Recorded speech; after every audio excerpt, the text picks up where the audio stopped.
Salut. Ah non, c'est la plume. Je me disais, il y a un truc qui n'est pas du chapeau, c'est une plume.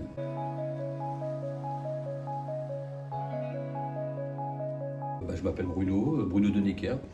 Je suis sur Paris depuis 92. J'ai une compagnie de théâtre que j'ai créée en 85 à Lille, puisque je suis ch'ti, il faut le dire, et fier de l'être. Donc, comme je disais tout à l'heure, j'étais ch'ti parisien, maintenant je suis ch'ti breton. Maintenant ma résidence principale est en Bretagne. Monde du théâtre, j'ai suivi une école, il y a bien longtemps, hein. J'ai suivi une école sur Lille et ensuite j'ai continué une autre école qui s'appelait le Carré-Sillard-Montfort. C'est le Conservatoire des Arts du Cirque et du Mime à Paris qui n'existe plus aujourd'hui, donc qui était dirigé par Sylvia Montfort. Et aujourd'hui il reste le Carré-Sillard-Montfort, dans je crois, le 15e. Donc soit théâtral, soit musical.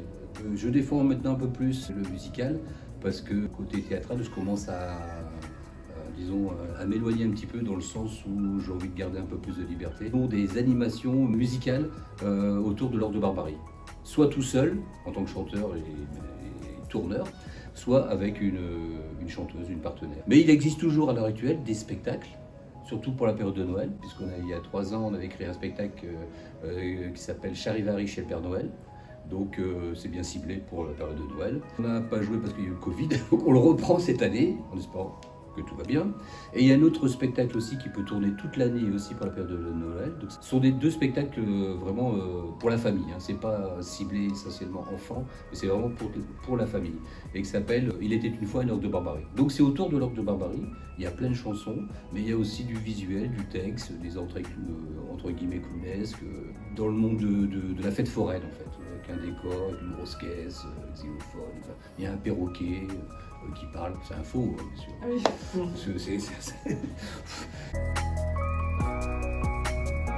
oui. Moi j'ai toujours été attiré, j'ai toujours aimé écouter les chansons françaises. Disons, je défends un peu la langue française et c'est vrai que ça me sort par les trous de nez, entre guillemets, quand on met des mots anglais en parlant français. J'ai une nièce qui n'arrête pas de mettre 50 mots anglais dans une petite phrase en français. J'ai dit, mais la langue française est tellement riche, pourquoi utiliser des mots étrangers dans une langue aussi riche? Et puis c'est une belle langue.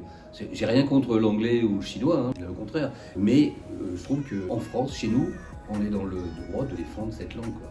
Donc la chanson française, ça m'a toujours inspiré. Brel, Sainz, voilà, c'est des gens que j'ai beaucoup écoutés quand j'étais gamin.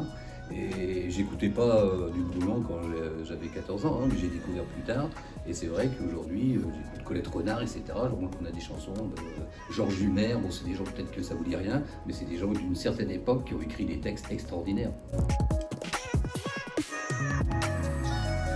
Alors c'est des spectacles visuels, mais le premier il était complètement visuel avec de la musique, etc. Et le deuxième spectacle que j'ai fait avec eux, j'avais même le rôle principal, faut le dire, c'était bien. Le texte était enregistré. Alors moi je devais réagir, c'était dans le spectacle parce que c'était avec les ordinateurs, c'était vraiment au début les ordinateurs, on utilisait déjà la fibre optique alors qu'il n'existait même pas encore. On était vraiment... Il y avait des textes enregistrés parce que moi, dans l'histoire pour en parler un petit peu, c'est que je tombais amoureux d'un virus. Et j'aurais voulu que ce virus prenne la forme humaine, où moi j'ai essayé donc de rentrer dans l'ordinateur, etc. Donc je discutais avec... je tapais des messages qui étaient remis sur un grand écran direct, et le virus, en fait, arrivait dans des formes différentes. Et donc on le voyait, ça se jouait en visuel, hein. Et donc voilà, donc tout le texte, et moi je réagissais par rapport à ce texte. Quand c'était en français, bon ça allait, en allemand ça pouvait plus ou moins aller, même si je parle pas allemand. En anglais, bon il n'y avait pas de souci. Par contre en chinois, donc j'avais la bande son chez moi, et j'avais un travail personnel, comme beaucoup de comédiens font, et je comptais comme un danseur. Moi je connaissais le texte en français, donc je savais, tac, je comptais, tac, tac, tac, il dit telle chose, tac, tac, tac. Donc je réagis de telle manière à 8 ou 10, paf, je comptais dans ma tête, paf, paf, paf. Et donc au fur et à mesure des répétitions, c'était comme un danseur en fait, tac, tac, tac. Voilà, et je réagissais par rapport à ce qu'on disait. Donc parce qu'en chinois, c'est compliqué, hein. On ne sait pas ce qu'il dit, hein. Même si on connaît le texte en français, mais on ne sait pas ce qu'il dit à quel moment. Donc il fallait compter comme un danseur. Ça dépend les spectacles. J'ai monté, pas trop interactif, parce que ça reste du théâtre, même si j'aime bien qu'il y ait des réactions. Je ne fais pas jouer. J'ai eu un spectacle où j'ai fait participer un petit moment le public. Je faisais participer le public. Et c'est vrai que moi personnellement, non, je fais pas participer le public. Je crois que c'était au Théâtre des Nouveautés. On jouait le spectacle Mot tordu. Du Prince de Mot tordu que j'avais monté. On l'a tourné pendant plus de 7 ans. Et là, à l'époque, parce que après j'ai changé de rôle, je jouais le rôle du prince à ce moment-là. C'était au moment où je faisais semblant il y a une télé, enfin on voit pas la télé, mais je regarde la télé, c'est un match de rugby, etc. Et tac, je saute comme ça, assis sur ma table, enfin sur le lit, en fait, tac, tac, tac, et puis d'un seul coup, la planche casse en deux. Donc je me suis retrouvé en V, mes jambes comme ça, mais en V comme ça. Et du coup, je ne sais plus bouger, je me suis pété quelque chose. Le public, alors là, il voyait la table comme ça, comme une table de camping qu'on replie, en fait. Ça faisait le même principe. Et le public, et le chirurgien, le comédien qui devait rentrer, et au moment où il rentre, il me voit comme ça des coulisses. Il est rentré, il était plié en 4 pendant 5 bonnes minutes, et il n'arrivait plus à reprendre sa respiration, quoi.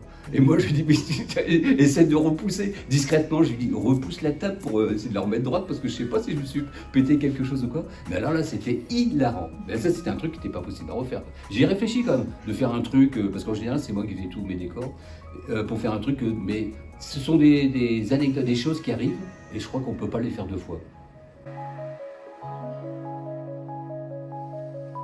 Oh ben, pour tout type d'événement, en fait. Là, la place Pauchet, c'est pour la course, le trail de Montmartre. Là, c'est un événement sportif. Et on peut faire des mariages, des vins d'honneur. Là, ça fait 3 ou 4 ans que je fais ça à Nogent-sur-Oise. Ça s'appelle Un dimanche à la campagne. Le 3, c'était pour le festival de je sais plus quoi à Vanves, où ils nous ont fait chanter devant les restaurants. C'est vraiment tout, ça peut être n'importe quoi. Ça peut être... Bon, les seules conditions qui sont un peu... c'est le temps. Si c'est à l'extérieur, c'est le temps. À Paris, il y a la tour Eiffel, tout en dentelle, qui se croit belle. Sous les ponts de Paris, lorsque descend la nuit, toutes sortes de gueux se faufilent en cachette. Elles sont heureux de trouver une couchette au delà du courant d'air, où la vie n'est pas chère. Parfum et l'eau sont pour rien au marquis, sous les ponts de Paris. À votre bon cœur, monsieur là, une petite pièce ou deux, pour vous c'est rien, pour moi c'est que du bonheur. Oh, soyez pas timide, je suis pas un mendiant, je suis un artiste. Donnez pas tout, hein. Oh ouais, regardez en quelque c'est pour vous. Je voudrais pas vous voir faire la charité de l'autre côté de la rue. À votre bon cœur, monsieur là, à votre bon cœur. Il y a une petite aquarium, j'entends la vie qui chante. Il y a une petite aquarium, j'entends la vie chanter. J'entends qui? J'entends la vie qui chante.